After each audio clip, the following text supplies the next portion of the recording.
damn rules of engagement are those? Those are illegal.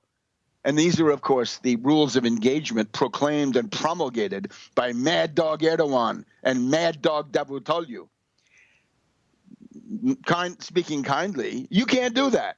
You can't say, I'm carving a zone out of my neighboring country, and this would essentially put Windsor, Ontario, under the purview of the U.S., and on and on and on, right? You just can't do this, but they do it. So the idea is when the Turks say we engage them in conformity with our long-standing rules of engagement, they're talking about rules of engagement which are flagrant violations of international law in themselves. They are aggressive and unfriendly act, as the Russian foreign minister, I think, said today. Unfriendly act, yeah, it's an unfriendly act indeed to do this. So there is no doubt that from the point of view of the United States or anybody really in the world with a brain, you'd have to say, this was an act of war. The Turks started shooting at a Russian plane that was over Syrian airspace. The Russian view, I think, as of this morning anyway, was that I think there were two Sukhoi 24 fencers on the scene, and the closest that one of them got was 1 kilometer from the Turkish border, which is fine. You're over Syria, and that when this plane was then shot down illegally with an act of war by this Mad Dog Erdogan and company, then the wreckage fell 4 kilometers inside Syria. However, unfortunately, when you are 4 kilometers inside Syria there, right, since the Turkish rebellion, the Syrian rebellion. The Syrian rebellion is overwhelmingly staffed and stoked by foreigners, extraneous to Syria, foreign fighters, trucked in with Saudi Arabian money and Turkish logistics. The deliveries that bring it all in there. It means that you're violating the entire scheme of international law, and the area where they came down was held by terrorist rebels. We'll be back, I think, in a minute. World Crisis Radio, Webster Tarpley here in Washington, D.C. It's our Thanksgiving program, and we should be talking about Thanksgiving. We should talk about America. We should talk about the blessings of abundance. And, of course, abundance has to be produced, not only distributed, but before you can distribute it, you got to produce it. So we have the ideology of abundance, and that's not bad. That's a good thing. No austerity, right? Thanksgiving is the time when everybody realizes austerity is bad news, and we don't want any part of it.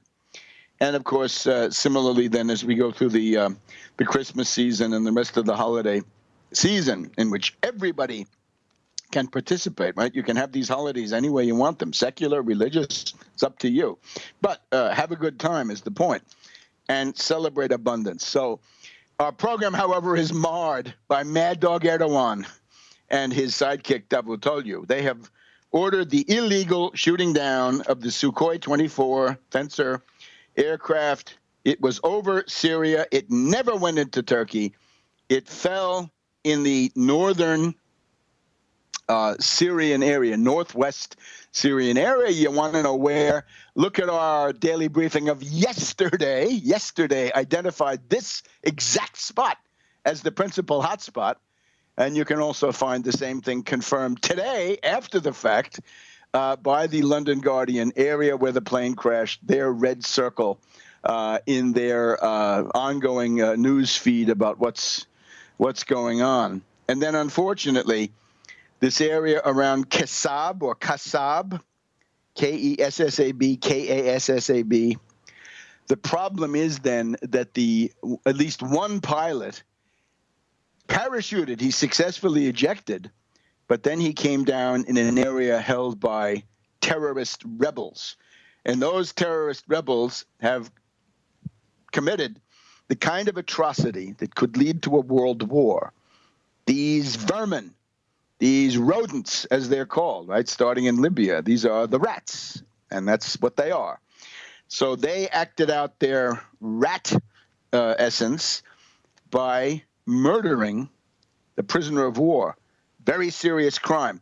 All those people would hang under the Geneva Convention. You can't kill prisoners of war. You cannot shoot at people who are parachuting out of an airplane in distress, be it civilian, military. No, you can't do that. But they did it. So they acted out the essence of the Syrian rebellion. So I say to world leaders, hey, Obama in particular, those are the people you want to have in the Syrian government, those butchers, and they'll say, oh, those are not even ISIS, right? Those are your democratic friends, right? That's Nusra or some kind of Turkmen or whatever they are. The problem is, since the Syrian rebellion is stoked from abroad by foreign forces, Saudi Arabia, Turkey, the Emirates, Qatar, United Arab Emirates, and all the rest of them. Plus, God, we're getting people in the Uyghurs from China. We're getting Chechens. We're getting people from Saudi Arabia, of course, on and on and on. The foreign fighters are the heart and soul, the nerve and fist of the Syrian rebellion. And a lot of them are going to pay a terrible price. So the problem now is that when this Russian pilot came down with his parachute, he was then probably killed before he hit the ground by these cynical, barbarous savages on the ground who started shooting at him. This is totally unacceptable. Now, the Russian response is understandably one of rage. Russian President Vladimir Putin called the action a stab in the back by the accomplices of terrorism. A stab in the back by the accomplices of terrorists. Okay? We will make no distinction between terrorists and their accomplices. So by terrorists. A stab in the back by the accomplices of the terrorists. Okay? Putin says there will be significant consequences. More from Putin. We will never tolerate such atrocities as happened today, and we hope that the international community will find the strength to join forces and fight this evil. Well, we do. We accept that, and we welcome Putin's call to make this now, after Paris, the occasion to smash ISIS and everything that they stand for. Now, look, the New York Times, I can't avoid quoting this here since it's on the same page. New York Times says, the incident highlights heightened friction in Syria's increasingly crowded airspace, which now includes Russian warplanes that are targeting the armed opposition to President Bashar al-Assad's embattled forces. The problem is, embattled right now is ISIS. Assad is advancing. The Syrian Arab Army, with Hezbollah, with Russian air support, is on the verge, I say, of a significant breakthrough victory. The turn of the tide, definitively. Russian President Vladimir Putin's spokesman called the warplanes downing a very serious incident, but said he would not draw conclusions. It is just impossible to say something without having full information, says Dmitry Peskov. The Dogan news agency, quoting witnesses, says the warplane crashed over tents in a village and the pilots landed with parachutes. Russia's Interfax agency said the pilots ejected, and what happened to them is their investigation by the Defense Ministry. I'm afraid that about, some hours after that, we now have Russia Today reporting and showing a film of so here we are now with Russia Today, November 24th at 14:41 in the afternoon. I guess that's Moscow time. So that would be, that's That's a while ago. It's eight or so hours from now in the east of the U.S. So according to a Turkmen brigade. So these guys, this is just irregular Turks, right? This could be Turkish army with a different uniform. Both of the pilots were dead on retrieval. Our comrades opened fire into the air and they died in the air, says Alpaslan Çelik. See you in Nuremberg. Nuremberg necktie party for some of these characters, maybe in the offing. So he's near the Syrian village of Yamadi, and he's got a piece of the Russian pilot's parachute in his hands. Now, according to Russia Today, other reports that the two pilots may be alive. Ankara is working to secure their release from Syrian rebels, a Turkish government official told Reuters. Well, I can't believe that. So this, you get the idea. The people in this brigade said we regretted we didn't burn the Russian on the spot. This is madness, and these are the people that Obama and Hollande, right, up to now at least, have been saying that ought to become the government of Syria, right?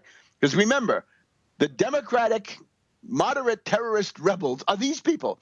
And there are 300 groups, and they fight each other.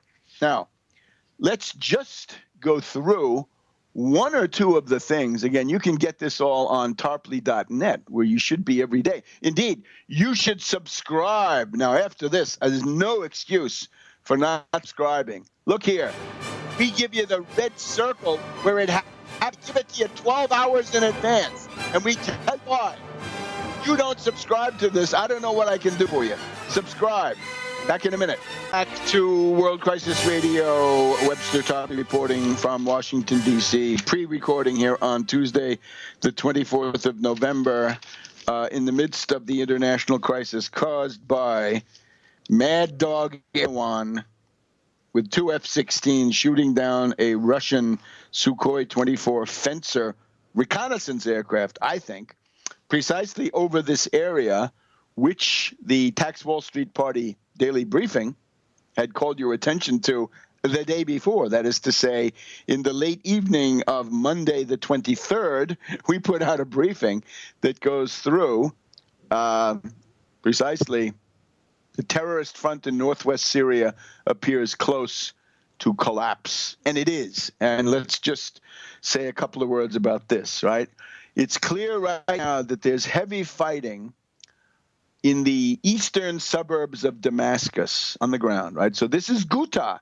This is the area where Obama and Kerry were about to lead the United States into World War III on the basis of a trumped-up chemical attack. Please see Seymour Hersh.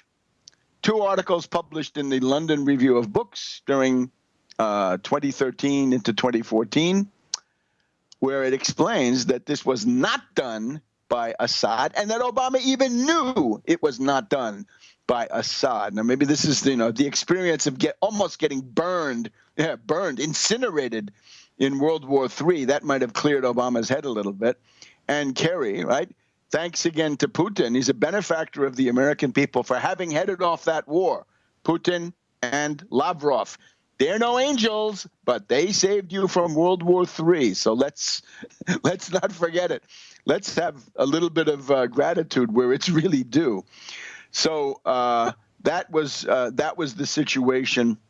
Ghouta, right? So Ghouta is the theater of combat, and it looks like the terrorist rebels are getting kicked out of the eastern suburbs of Damascus, specifically Ghouta, where they had come close to even the internal parts of Damascus, right? The area around St. Thomas's Gate, Bab Tuma, where you have a very nice hotel that I know of.